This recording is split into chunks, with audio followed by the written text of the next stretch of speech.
یہ چاہتا ہوں کچھ جو اس وقت ہماری حالت ہے اس کو سمجھنے کے لیے ان اصولوں کو سمجھ لیں جو اللہ تبارک و تعالیٰ نے اس کامیابی اور ناکامی کے قرآن مجید میں بیان کیے۔ پہلی یہ بات فرمائی کہ جب ہم کسی بستی کو ہلاک کرنے کا ارادہ کرتے ہیں تو اس کے جو خوشحال لوگ ہوتے ہیں، خوشحال لوگ، آسودہ حال لوگ، یعنی ان کے جو لیڈرز ہوتے ہیں، میں آسان ترین ترجمہ کر دوں، یعنی جن کو لوگ فالو کرتے ہیں،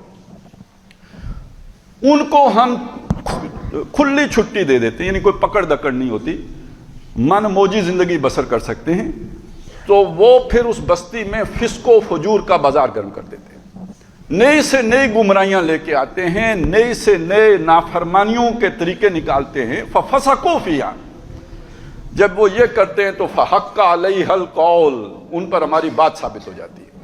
کون سی بات؟ وہ عذاب والی بات۔ جب وہ بات ثابت ہو جاتی ہے فَدَمَّرْنَاهَا تَدْمِيرًا، اس بستی کو ہم جڑ سے اکھاڑ کر پٹخ دیتے، ختم کر دیتے۔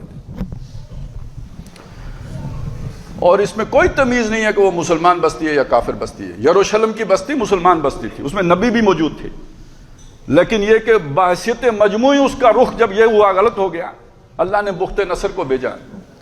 نبی ہونے کے باوجود، نیک لوگ ہونے کے باوجود، تورات کے عالم ہونے کے باوجود، بیت المقدس جو سلیمان علیہ السلام نے تعمیر کیا تھا اس کی آباد کاری کے باوجود، اس میں نمازیں پڑھنے کے باوجود، اس میں بیٹھ کے تو وظیفے کرنے کے باوجود 6 لاکھ بندہ قتل ہو گیا اور 6 لاکھ کو غلام بنا کے وہ بیبلونیا لے گیا۔ کوئی ایک زندہ متنفس اس نے اس شہر میں باقی نہیں چھوڑا، اور اللہ نے کہا یہ ہمارا عذاب تھا، وہ بخت نصر ہم نے تم پر مسلط کیا تھا۔ عباد اللہ اولی باس شدید فجاسو خلال الدیار وکان وعدا مفعولا، ہم نے یہ بندے تم پر مسلط، ہمارے بندے تھے مشرک، لیکن تمہاری درگت بنانے کے لیے ہم نے بھیجے تھے، تمہارے شہروں کی گلیوں میں گھس گئے اور ہر شے انہوں نے تہ و بالا کر کے رکھی۔ یہ کوئی کافروں کی بستی نہیں تھی، اس میں نبی موجود تھے، لیکن مجموعی رنگ جب غلط ہو گیا، اجتماعی رنگ جب غلط ہو گیا تو اللہ تعالیٰ نے اس طرح کا جھاڑو پھیرا پھر وہاں پر۔ اس چیز کو سامنے رکھیں تو 2 چیزیں میں اور آپ کے سامنے وہ عروج و زوال کے حوالے سے رکھ دیتا ہوں، بات بہت آسانی سے سمجھ میں آ جائے گی۔ سورہ انعام میں بتایا کہ یہ جب بستیوں کی ہلاکت ہوتی ہے اس میں ہوتا کیا ہے؟ ہر معاشرے میں اچھے لوگ بھی ہوتے ہیں، برے لوگ بھی ہوتے ہیں، کوئی معاشرہ فرشتوں کا معاشرہ نہیں ہوتا، اچھے لوگ بھی ہوتے ہیں، برے لوگ بھی ہوتے ہیں۔ تو جب اللہ تعالیٰ کسی بستی کو ہلاک کرنے کا، یعنی اس کا کوئی جرم ایسا ہے جو ہم نہیں جانتے، اللہ جانتا ہے، اس جرم کی وجہ سے پھر اللہ اس کی ہلاکت کا جب فیصلہ کر لیتا ہے تو اس بستی کے جو مجرم لوگ ہیں ان کو بڑا بنا دیتا ہے۔ وَكَذَلِكَ جَعَلْنَا فِي كُلِّ قَرْيَةٍ أَكَابِرَ مُجْرِمِيهَا، اسی طرح ہم اس بستی کے بڑے بنا دیتے ہیں ان لوگوں کو جو ان کے مجرم ہوتے ہیں، بدکار، بدعمال، برے، فاسق، فجار، ان کو بڑا لیڈر بنا دیتے ہیں۔ جب وہ لیڈر بنتے ہیں تو ظاہر ہے عوام تو الناس علی دین ملوکہم، لوگ تو ان کے طریقوں پر ہوتے ہیں۔ وہ اگر جھوٹ بولیں گے تو انہیں دیکھ کے لوگ سمجھیں گے جھوٹ بولنا کوئی بڑے کام، بادشاہ جھوٹ بولتے ہیں تو جھوٹ بولنا ہی تو سمجھداری کی بات ہے، سیانا آدمی تو جھوٹ بولتا ہے نا، سب سے بڑا سیانا بادشاہ۔ تو جب وہ جھوٹ بولتا ہے تو جھوٹ بولنا کوئی بڑی قیمتی شے ہوتی ہے۔ اب مولوی کی بات کوئی نہیں سنے گا،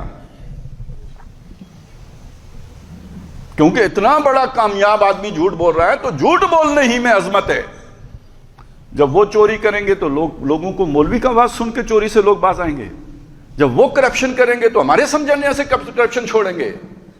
تو جب بڑے لوگ مجرم لوگ بن جائیں تو پھر معاشرے میں نیکی نہیں پھیلا کرتی، معاشرے میں برائی پھیلتی ہے۔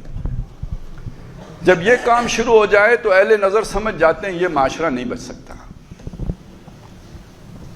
یعنی جیسے آپ کی نبض 200 پہ چلی جائے، بلڈ پریشر 200 کراس کر جائے تو اب ڈاکٹر صاحب کیا کہیں گے آپ کو؟ تو اسی طرح معاشرے کے بھی کچھ علامات ہیں جن کو اہل نظر، معاشرے کے ڈاکٹر جانتے ہوتے ہیں، جن کی رہنمائی قرآن نے کی ہو کہ جس معاشرے میں مجرم لوگ بڑے لوگ بن جائیں اب وہ معاشرہ اس کی کوئی بچت نہیں ہوتی۔ تو ہمارے معاشرے میں ایک عرصے سے ہم دیکھ رہے ہیں کہ جو سب سے بڑا جھوٹا ہے وہ سب سے بڑا عہدیدار ہے، جو سب سے بڑا خائن ہے وہ سب سے بڑا عہدیدار ہے، جو سب سے بڑا فراڈیا ہے وہ سب سے بڑا عہدیدار ہے۔ تو یہ سارا کچھ دیکھ کے کوئی تصویر ذہن میں جو بنتی تھی وہ بڑی مایوس کن بنتی تھی۔